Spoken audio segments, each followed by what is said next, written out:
Hey everybody! Hi! Kia ora! Welcome to the House of Chaos!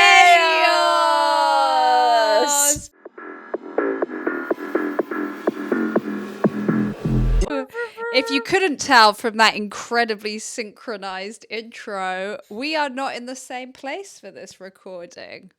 No, we are not. We are Zoom styles today. Zoom styles. Yeah. And you're welcome if the audio is extra sexy because of my mild cold. Hey. And of course it is Rebecca with the mild cold. And Izzy, do you have any mild symptoms? Mild awesomeness. Actually, I think I have mild neck pain as well as the mild awesomeness. I don't know whether they're related. Maybe it's like a heavy burden you're carrying, the burden of being awesome. Yeah, I carry all my awesomeness on the back of my neck. So this is, of course, carrying the weight, doing the heavy lifting for you. This is your emotional support New Zealand politics podcast. House of Chaos. House of Chaos. Yeah. Izzy, what would you say qualifies us to be guiding people through the waters of politics? We're really good swimmers, for one. Yeah. I've been swimming for as long as I can remember. We also have taken upon ourselves to read the news at least fortnightly in preparation for this. That's the minimum requirement. That's the minimum requirement, yeah. Hey, we're both comedians interested in politics. I moonlight as a PhD student of politics and international relations. I should say I daylight as a PhD student of politics and international relations. And you moonlight as a comedian. Yeah, occasionally. How wonderful. How about you, Rebecca? What's your qualifiers? Besides just awesome swimming. Yeah, just the swimming thing mostly. Mostly the swimming, yeah. Someone's got to do it. Someone's got to do it. Pools need your support. Yeah. Someone's got to get wet for politics. Now that Brooke Van Velden is gone, is that too nasty?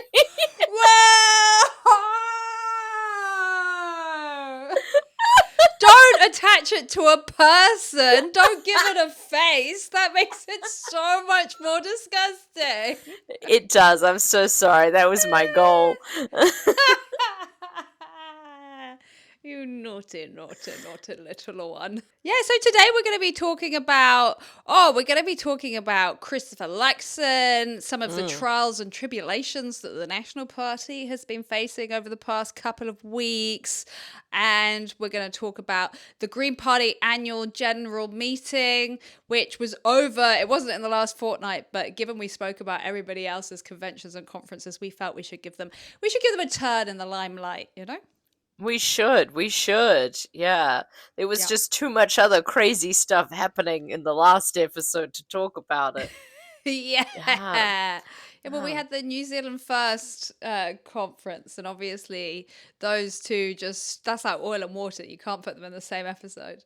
No, because then you have to constantly shake it so that it'll stay homogenized. Famously. In fact, whenever Chlöe, Marima, and Winston Peters are in the same room, it's just shuddering to keep the consistency.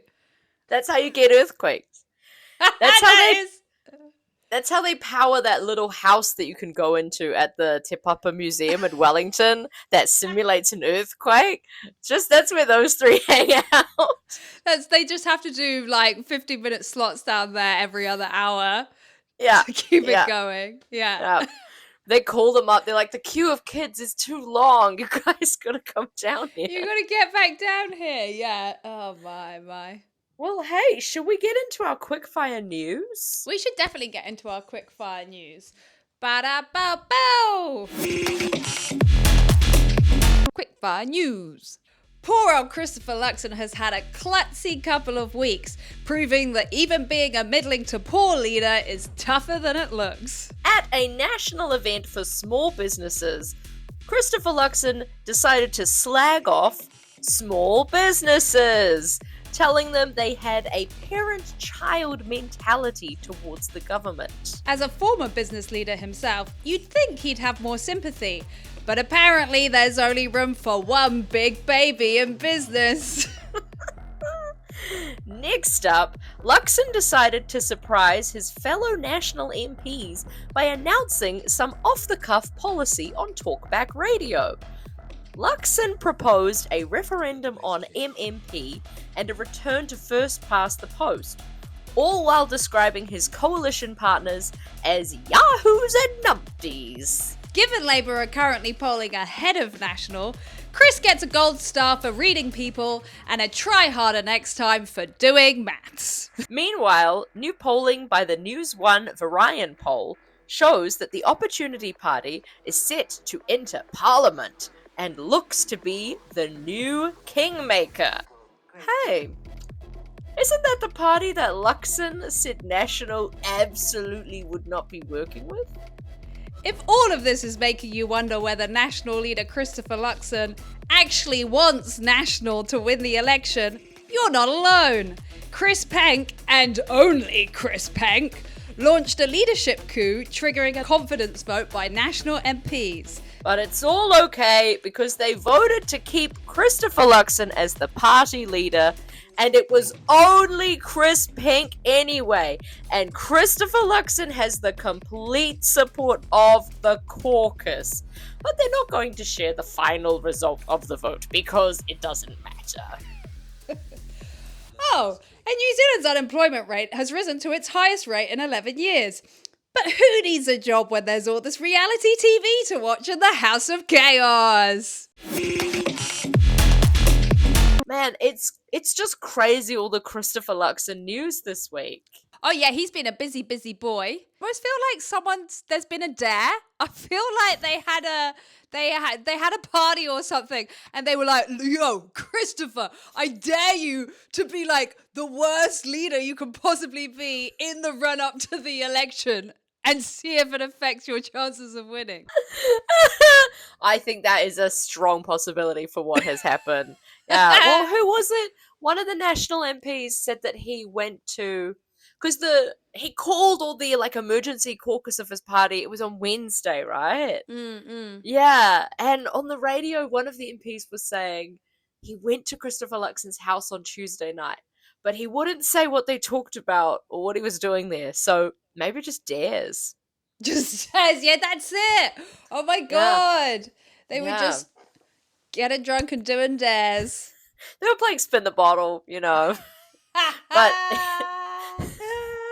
if it lands on you, you have to release a crazy new policy paper to get there. You don't have to kiss. You can if you want to.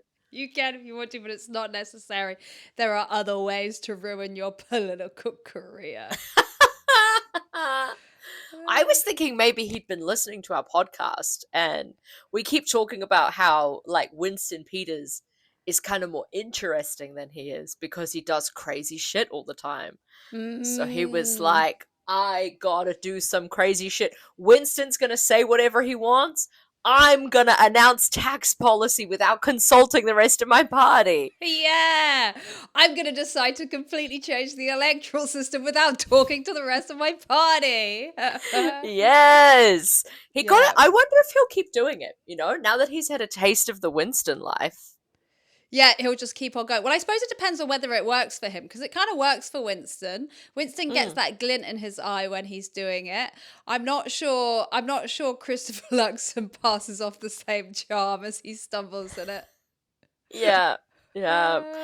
For anybody listening who hasn't been following the trials and tribulations of Christopher Luxon recently, he did have a confidence vote in his leadership on Wednesday by his party. We actually don't know. We don't know what triggers a like a vote like that, it's all very secret and hush hush.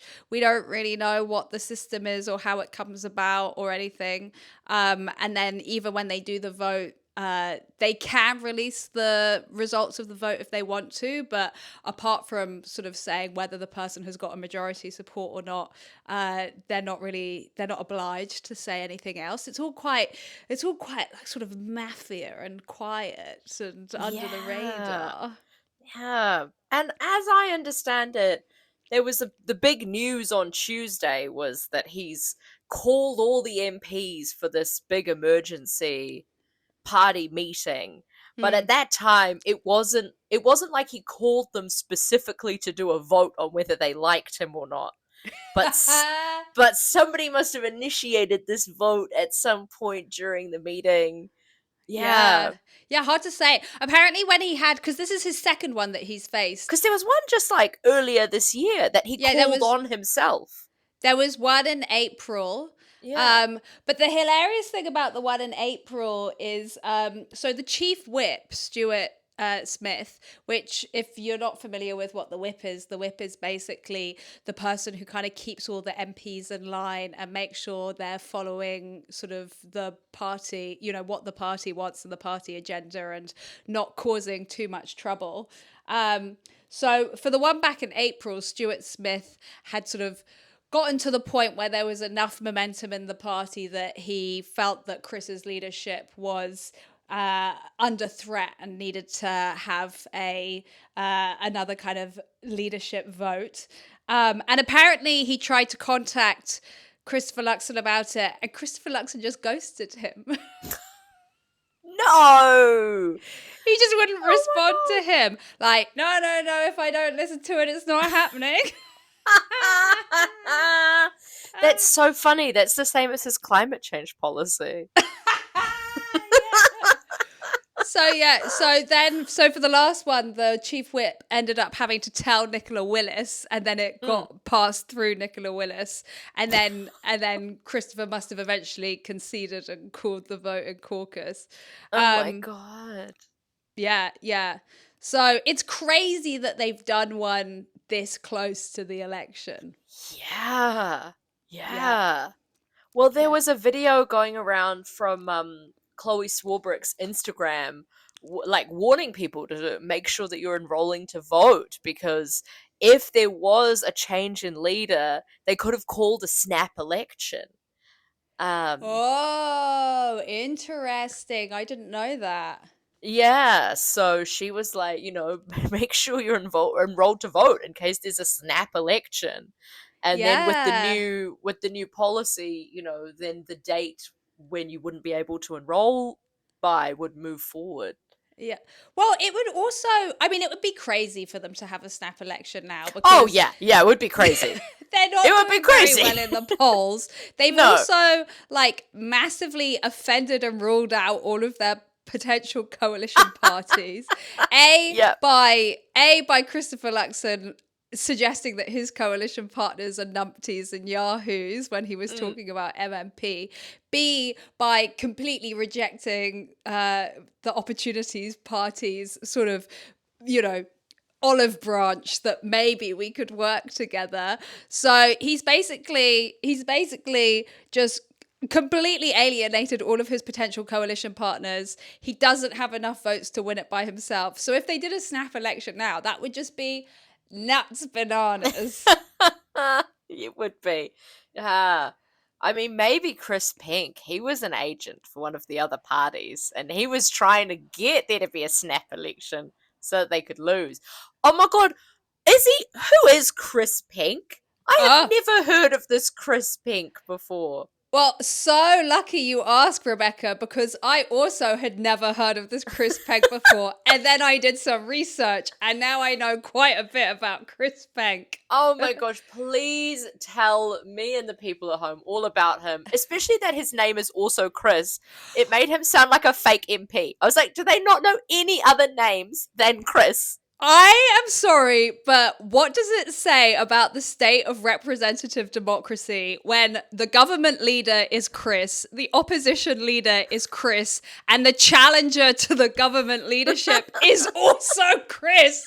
Like, it's so bad.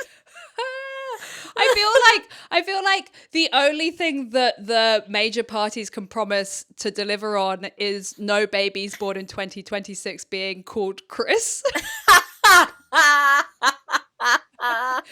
Because if you're on the right, you're not calling it Chris after Hipkins. And if you're on the left, you're not calling it Chris after Luxon. And if you're just like a centrist, strong stability, you're like, well, screw Chris Penk because he's fucking with the system right before an election.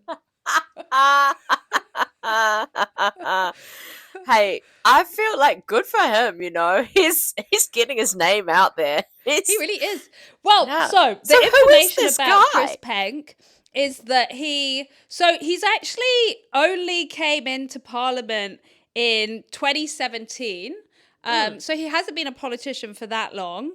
In 2021, he actually had a go being the senior whip. So he should know about keeping the party in order, which, you know, now he's causing up problems for the chief whip by starting leadership coups, if we're to believe that that's what happened. I have some conspiracy theories, Rebecca, but anyhow. So he's the Minister of Defense, which is obviously a very big portfolio, and also intelligence. Yeah, and he's in cabinet. So he's gone from 2017 being a new MP to being quite senior in the party. I suppose that's like 9 years now, actually. So maybe that is a reasonable progression. I mean, it's longer than Christopher Luxon has been in politics. True. Yeah. Some sort of so he's the defining things defense- about Chris Penk is, and like, okay, so I'll start with the one that's less fun. Actually, no, I'm going to start with this one, which is fun, and then ruin it. Oh, okay. Wait, before you do that, is he an electorate? Like, does he have an electorate, or is he on the list? No, he's got an electorate. He can win. He can win an electorate vote. An electorate vote. So he first came in Helensville, and now he's the member for Kaipara Ki Mahurangi. Oh, okay. Yeah. And he's been there since 2020. And in June 2021, he sort of got a bit of clout, or not clout. He got a bit of like recognition in the news because Peters described the National Party as sex maniacs. I can't remember why, but apparently he did. And in response, Penk put out a tweet which said, Winston Peters is the real sex maniac because he can fuck a whole country at once. Which is actually quite funny. That's a good tweet. That is a good tweet. Yeah, that is a good tweet. Anyway, so that's a fun thing about Chris Penk. A less fun thing about Chris Penk is that he does consider himself to be a more socially conservative National Party member, and he was one of the only ministers to vote against the Conversions Practices Prohibition Legislation Act, which was the legislation prohibiting religious organizations from trying to convert gay people. Wow. So the Minister for Defense just got a massive budget increase. He does not like queer people, and he also doesn't trust the Prime Minister. What's stopping him from creating his own secret military force called Pink Boys? Pink Boys. And guess what? Everyone's getting testosterone. Yeah, gender affirming care, but only for these military boys. They need testosterone so their gym hours count for more. Yeah, exactly. Yeah.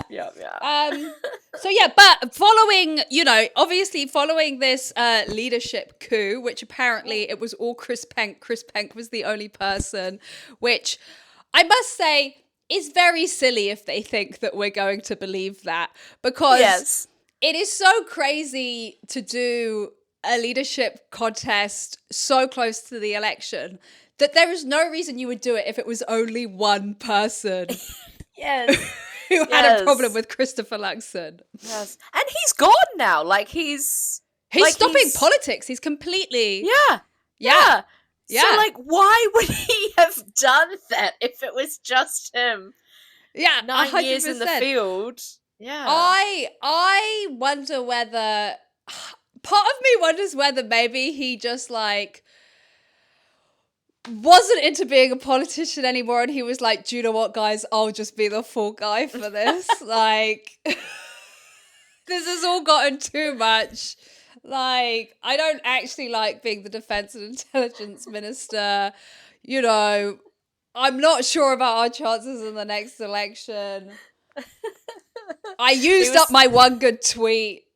Yeah. It was like, I thought being the defense minister of New Zealand would be, like, pretty easy. Like, we don't really do any military stuff, but they gave me all this extra money, and I don't know which tanks to buy, and I just want to go do consulting, guys. Please let me take the fall.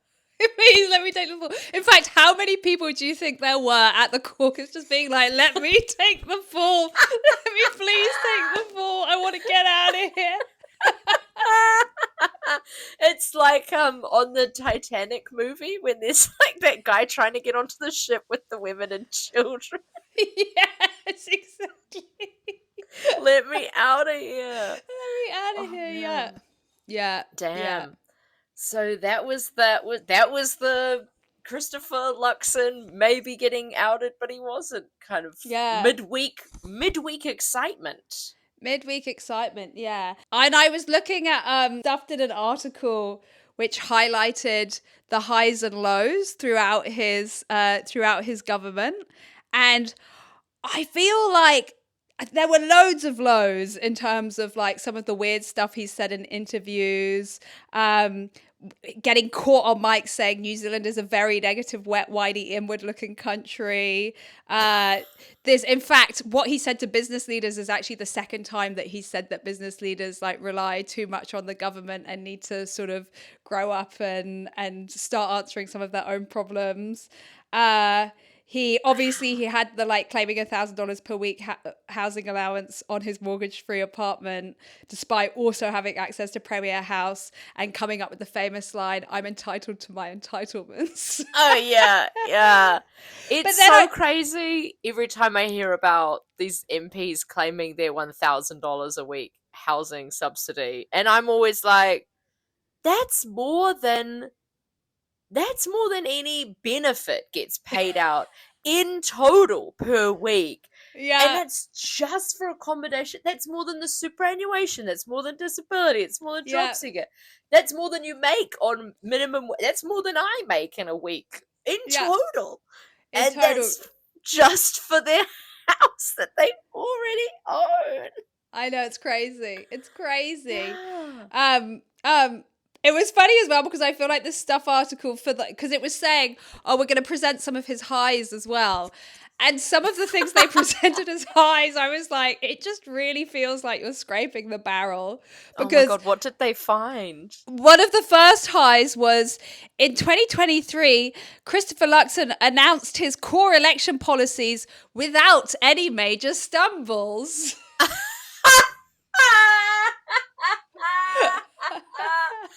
Highly paid public speaker gives speech without any errors in it. That's the story. That's the story. And then they also said, just 6 weeks after the election, he managed to complete negotiations with New Zealand First and the ACT Party. Oh my God. Which is like, that's over a month of not being able to do anything because you're in negotiations. And if I remember correctly, they were running circles around you in those negotiations. Oh my God, they were. And like all the news media at the time, that was the story, was like, oh my God, they still haven't done it because he has no ability to control his children. Like, yeah. So he really does have children, doesn't he? He does have children, yeah, he's got kids. My God, I wonder what it's like to be them. Like, I went to...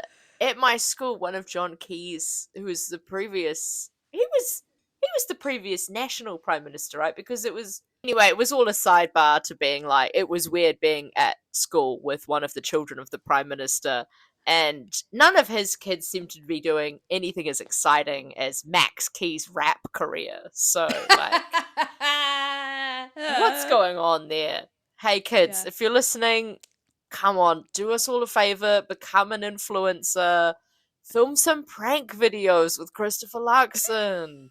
Come on. Can you imagine just like those like videos you see online of people being like, "Oh, I left water above the door and my dad came in," or like, yes, yes. You know what, Christopher Luxon would be a hilarious patsy in one of those like prank family YouTube channels. Oh, he You really know? would. He really Can we would. get Amanda into home DIY and she'll be like, "Today I turned our living room into a trampoline. Let's see what Chris thinks when he comes home from work."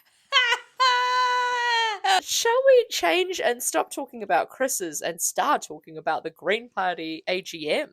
Yeah, we should. So, what kind of stuff has been happening at the Green Party AGM? I like that they called it the AGM. I think we already talked about that last time, but I think that's fun. Yeah. Every Their year. slogan. Also, with all of this leadership stuff, what I found out is the Green Party leaders have to be voted in every single year. So whereas the other parties, it's only when there's like a changeover, someone leaves, or there's a contest. For the Green parties, they gotta get that vote every year. They do, yeah, and there has to be two of them. Yeah. It's like super democratic. Yeah. And I believe there's no like caveats on who can like run for any of the positions in the Green Party. Like I know in the National Party, you can't be a national MP if you have a criminal record of more than like a parking or a traffic violation, and you're not meant to. You can't get, I think, elected up through the levels of being like a local MP if you've been bankrupt before. Oh, really? Yeah. Yeah. Oh, interesting. But I think that's for yourself personally. I don't know if it counts for large scale national businesses that you may have been in charge of.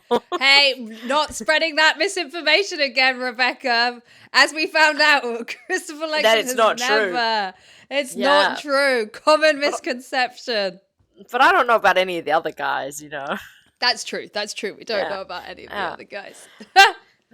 So, the Green Party slogan for all of us, which I'm obviously a fan of because it's also a slogan of Loki from the Marvel universe. Is it really? When does he start a political party? Nah, right at the end of the second season of the TV show. That one's a reference for the real fans. Couldn't be me. Hey, he's green. He's a green character, so it's all adding up. Oh, it's all coming together. Yeah.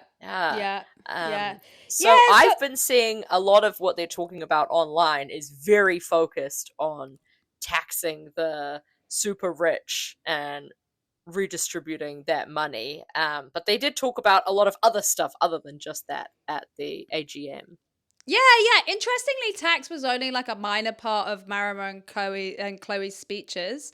I feel like Marama's speech was very focused on the kind of party ethos and like Whakapapa and like South Auckland communities, because they were holding the AGM in South Auckland, and also the Whakapapa of the party.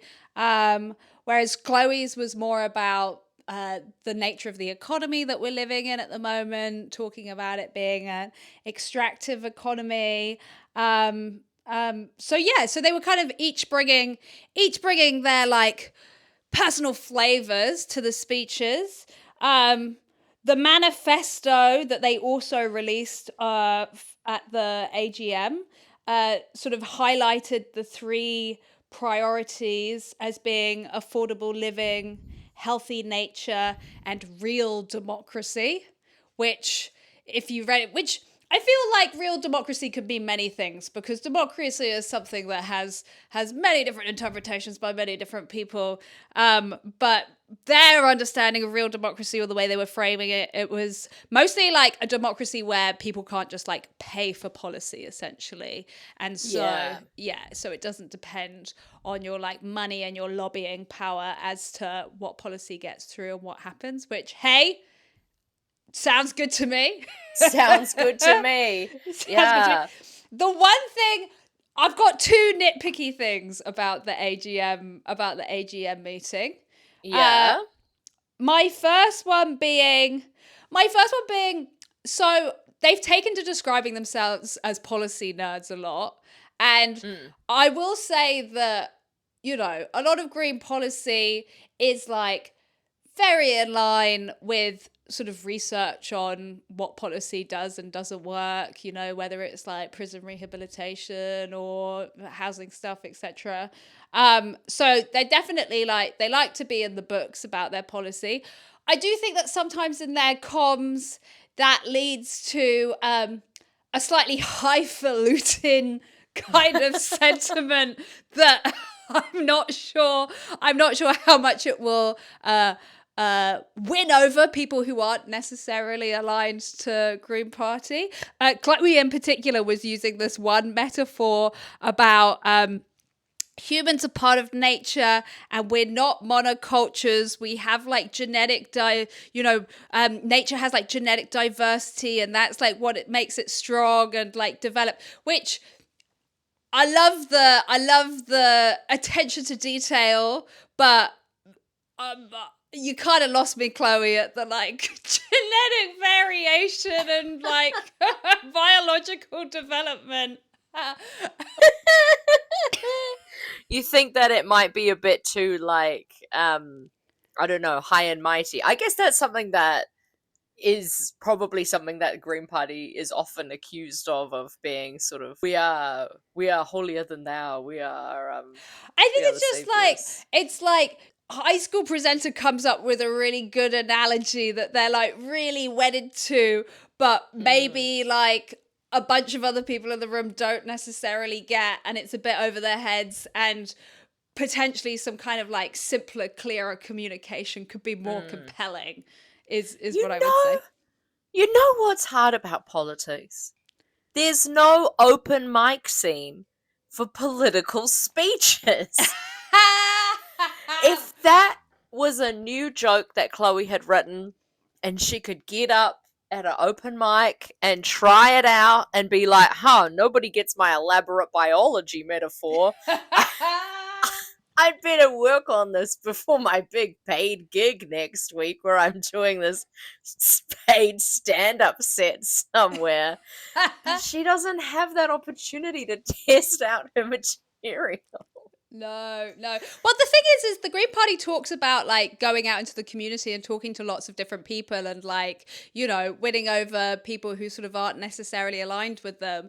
And so they must be like having quite down to earth conversations with those people. And I think sometimes I wish that the stuff they say in those conversations is more present in their like general comms. Certainly their like party comms.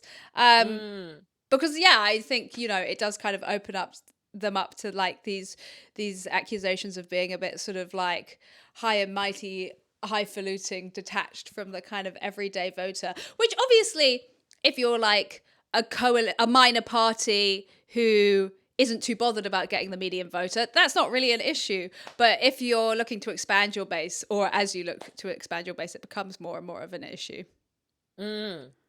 Yeah. Hey, anything they can do to get more people on side, because having looked at the policies from all of these AGMs and caucuses now, I'm like, boy, there's some good stuff in here, you know. Oh my god, this is my second minor gripe, Rebecca. Yeah.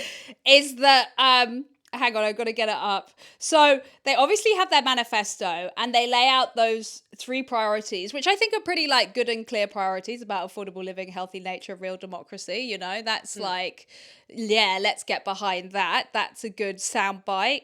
And then when you go to the actual policies about how they're going to deliver that, you get a whole list of like they've by far got a longer list of like policies than any other party on their website. They've got children, emissions reduction, resilience and adaptation, conservation and biodiversity, culture and creativity, democracy, digital technology, disability, drug law reform, education, energy, environmental protection, food, fiber, forestry, freshwater, gender equity, global affairs and trans, health, housing, immigration and refugees, income, justice and community safety, local government body centers, mental health, oceans and fisheries, overseas. They've got so much policy there. But you're gonna pick it up. You didn't quite get to the finish line. I was so excited. They have so many policies, and I will say that it gives me a little bit when you go to the restaurant and you open the menu and the menu's got like spaghetti, French toast, curry, like Sunday roast, oysters, and you're just like, there is no way that one kitchen can deliver all of these meals to a decent standard. Like, do you think that it's sort of like being stuck between a rock and a hard place? Like, I feel like when I was a kid, the reputation I would hear about the Green Party was like, oh, they're like a bunch of hippies and they like don't really know how to get anything done and they just like waft around words about the environment. So do you think they're stuck between like, if they don't have lots of really specific policies about lots of things, people will be accusing them of like being too vague and being hippies and not having any really real plans. And then if they do this, it's like, well, you've got too many now. 100%. Like, I can definitely see that you'd really earnestly be like, look, no, we're going to do all of these things. But then you don't really solve for people thinking you can't deliver, because it's like, well, you're a minor party with like 45 policy spheres. What's the reality that you're going to have the power to implement all of these? And even if you were in power, you've just set yourself way too, like, you've set yourself way too much. I think this is obviously one of the things that's been so successful about Zoran Mamdani in New York is like his focus on delivery. Which, yeah, I think, look, you know, from an academic perspective, the policies that most align with sort of research on at least like policy spheres that I've come into touch with are usually in the Green Party. But I think for this issue of delivery, like, you got to make it look like you can actually achieve what you're going to do. So you think they've got it academically there, but the branding and the marketing angle of like showing that they can achieve it. Yeah, and also in practice, because like that's a lot of stuff to try and get done when you're in power. If you're not the major party, you're just a partner.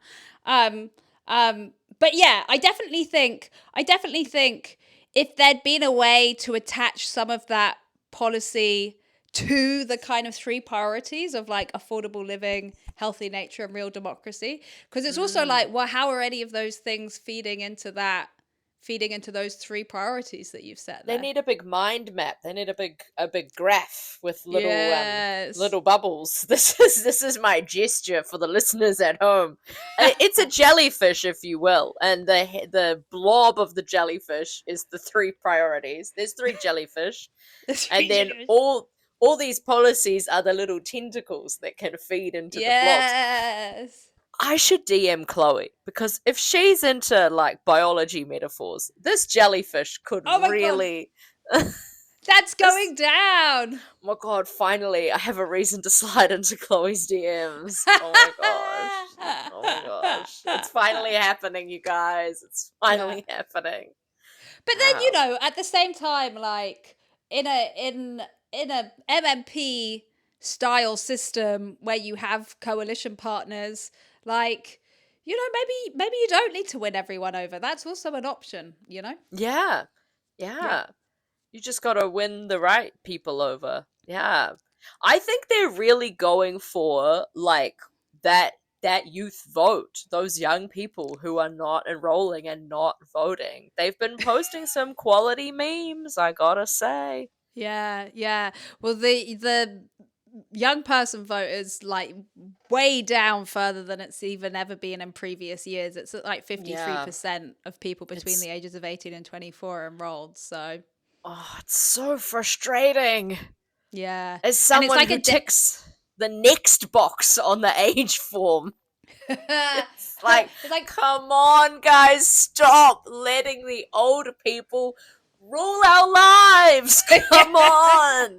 Please. Yeah. Please. You're going to have to live with these policies longer than anybody else. I know. It's like, I know everything seems terrible, but you gotta do something about it, please. Yeah. Totally. No, any young listeners out there, make sure you're enrolled. I feel like probably if you're listening to a podcast, if you're listening to a niche politics podcast, you're probably already enrolled to vote, aren't you? I hope that me just repeatedly saying please in our podcast, I hope that converts one person to voting. I hope that just nobody had really asked them yet, so that's what'll do it, Yeah, there we go. So that was the AGM. That was that. Yeah. And do you know what? I would say that if stuff were going to rate it, they would say it was a high, as all the policy was announced without any major stumbles. And that's what they're looking for. That's what they're looking for, That's how you clear the deck in New Zealand politics. My God. Well, hey, now that we've cleared the deck, should we wrap it up with some positive news? We definitely should, Rebecca. A new crisis cafe has opened in Dunedin. This is part of the government's mental health response. The mental health minister, Matt Ducey, he's overseen the opening of 7 crisis cafes so far around the country, and there's another 8 to be opened. And it's like a drop-in support service for adults that are experiencing mental health problems. You can go into this cafe and there'll be trained people there that can support you. Yay, human contact. Human contact. And it's all government funded. Yeah. That's really cool. And do you know what? I think I can really imagine that happening in Dunedin as well. Being in mental distress. No, I feel like we're always in Dunedin for the Dunedin Fringe, and I just feel like there's such a nice community vibe there. This feels like a very Dunedin policy. Yes, I love that your meaning was the opposite of what I originally thought you were meaning. Yes, Dunedin has a lovely community spirit. Yeah. Don't know why you were being so down on them, Rebecca. I'm so sorry. I actually love Dunedin, you guys. I do, though. They're so lovely down there. They are lovely. Speaking of who else is lovely, dogs! Scientific research has been done into how dogs can pick up on human moods. They found that dogs have different brain activity when looking at smiling versus frowning humans. Oh, the smart dogs. Yeah, so don't frown at your dog because they'll get sad. They'll know. Oh no, yeah. I feel like it's always those I love those videos online of dogs that have like done something naughty, and then they show like the other dogs in the house who are all like, I'm such a happy boy, and then they pan to the dog that did something naughty, and it's just like the big puppy eyes like, oh my god, I got caught, it was so obviously me. Yeah, so they got some good facial expressions. Yeah, which means, do you think if they could read our facial expressions, there's like a dog YouTube where it's like, whoa, my owner did a poop on the kitchen floor. Guess which one it was by their face. I really want to live in the imaginary YouTube world that we have been creating this episode with like politician prank house content and dog prank house content also. Yes. Also, I reckon Chris Hipkins would have a parkour YouTube channel. Oh my god.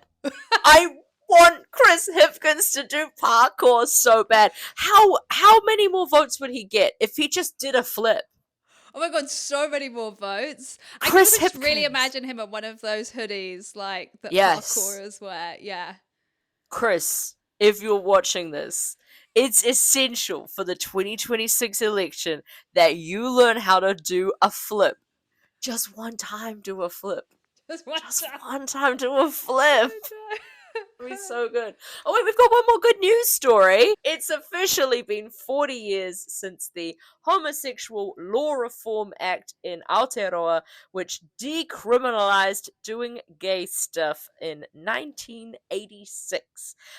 Which is also good news for the straights, people of all sexualities, because up until then, it was illegal for anyone to do anal. So, you're welcome. That's crazy. I mean, it's Crazy. crazy that the government would legislate on sexual activity of any form, but There were also different ages of consent for different like sex things you could do. It was like a mess. no. Also, like, how creepy is the like debate of MPs who have to be like, well, I think it's okay for a 21-year-old to lick somebody else's earlobe, but not for a 19-year-old. Yeah, that's so gross. Yeah. Yeah. That was the third time, the one when it passed in 1986 was the third time that they tried to get the law reform through. And the first time the vote just like failed, and the second time the queer community was actually against it because it proposed a higher age of consent for gays than for like straights. Yeah. No! Yeah. And then the third time's the charm. That was it. Yeah. They got it on the third go round. What's that in golf? Is that a birdie? No. Let's say that it is. Who's to question us? The enrolled 18-year-old listening to this niche politics podcast. Wherever you are, thank you for your support. Thank you for your support. And so nice to hear that you enjoy playing golf. So nice. If you're an 18-year-old and you're listening to this podcast and you're enrolled to vote and you like golf, change your name to Chris now because you could have a future in politics.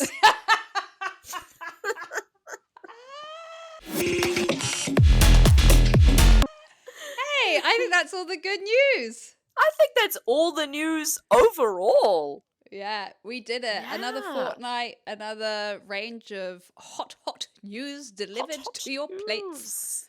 Yes. So our next episode that comes out, we will not be in the same country again. Yeah. Oh no, we're not going to be together again. Rebecca, why are you doing this to me? I'm so sorry. It wasn't me. It was winter. No. Yeah, I know. So we'll be coming to you from slightly different audio streams once again. Yeah, and you'll be in summer this time. I'll be in summer. You're That's going true. up to the northern hemisphere. I am. It's Yeah. crazy. In fact, I'm going to be down in New Zealand with my British accent, and you're going to be up in Britain with your New Zealand accent, and no one's going to know what's going on. I'm gonna be like, hey guys, just trying to find the improv show. If anyone could direct me to the theatre, just trying to go do the improv show, guys. Hey, thanks everybody for tuning in. Thanks so much for listening to our podcast. We appreciate Yeah. you being here. If you 100%. appreciate this podcast being in your life, please rate it. Please subscribe to it. Yeah. Please follow us on socials, on YouTube. Or send it to a friend. Send it to a friend. It makes Yeah. us happy when we know that people are enjoying it. Yeah, and if you don't like the podcast, send it to an enemy. Send it to an enemy. Yeah. Prank your family with this podcast. Yeah. Hey, do you think Christopher Luxon's kids are going to send him our podcast? Fuck, I hope they do, eh? I hope they do. I hope Christopher Luxon's children sample our podcast and use it in their upcoming rap single. Well, let's go manifest that. Okay. Yeah. Hey, thanks, Izzy. I'll see you next time. Thanks, Rebecca. There's only one thing left to say. Don't let the the door hit you on the way way out. Yeah. Let the bass kick.